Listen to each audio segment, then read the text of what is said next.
LULAC creates the Mexican American Legal Defense and Education Fund, known as MALDEF. This becomes the legal arm of the Latino community. Well, Pete Teodina, who was the president of LULAC Council Number 2, was the lawyer, and he tried a case in Floresville, Texas, I believe. And he found out that the jury, there was no Mexican Americans on the jury system. So he postponed the trial in order to get a Mexican American on the jury. On the retrial of the case, they still didn't have any Mexican Americans. So he wanted to correct that system in the state of Texas so we could get Mexican Americans on juries who tried us.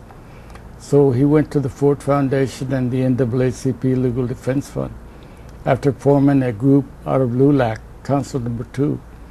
So that's how MALDEF was founded, in order to fight discrimination on grand juries and the jury system. And we did do that. In San Antonio, we filed a lawsuit to correct that system, and we won the lawsuit, and so the juries were desegregated, so to speak. And now you find a lot of Mexicans in juries in Texas and elsewhere.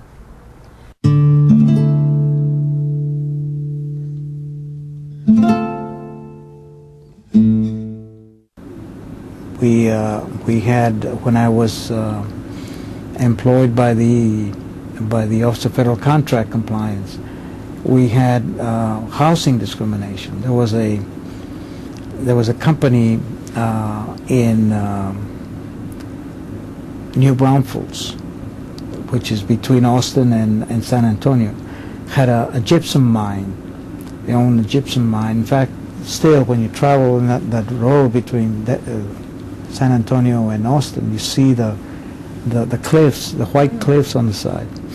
Anyway, there the company was owned by U.S. Gypsum Company, and they had Mexican American employees as well as Anglo employees, and they provided housing for their employees, for some of their employees, and they had very good houses built for their Anglo employees and shacks for the Hispanic employees in a different street. They were a ways away, the whites from the Hispanics that were working for the company, and I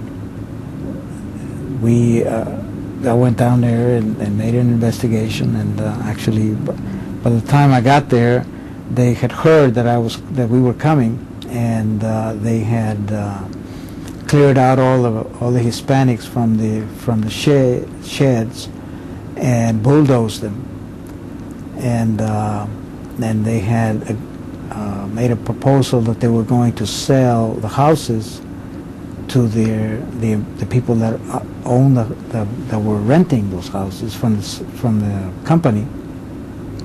So all the Anglo houses were left, and all the Anglo employees who lived in them were going to benefit from the work that we had done. Mm-hmm. So we told them that would be discriminatory as well, because if they were really going to sell it to their employees and only to their Anglo employees, that would be discrimination piled on top of discrimination. So they agreed to not to sell it to them, and to open it up to everybody that wanted to buy it, with the condition they had to move the house away from the premises. So most of those houses were bought by Mexican Americans. Access to capital was huge, and everything that means, from the difference and now it's a difference in a person being able to buy a used car versus a new car. Being able to purchase a home without having a huge amount of money to give down. Being able to access credit. Being able to remodel. But access to capital, access to better paying jobs was very, very important, because it was a huge challenge. In 1970, LULAC files the Cisneros versus Corpus School District lawsuit that defines Hispanic Americans as a minority for the first time.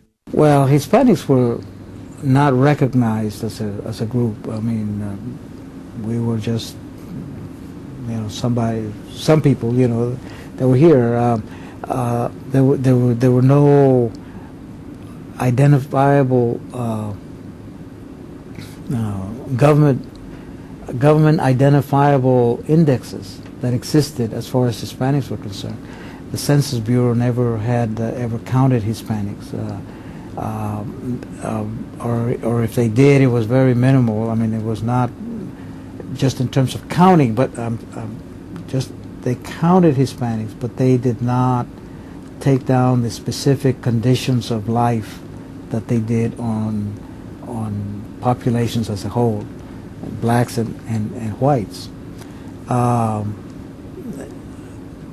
So there was hardly any attention at all from the government side in terms of the plight of Hispanic employees. In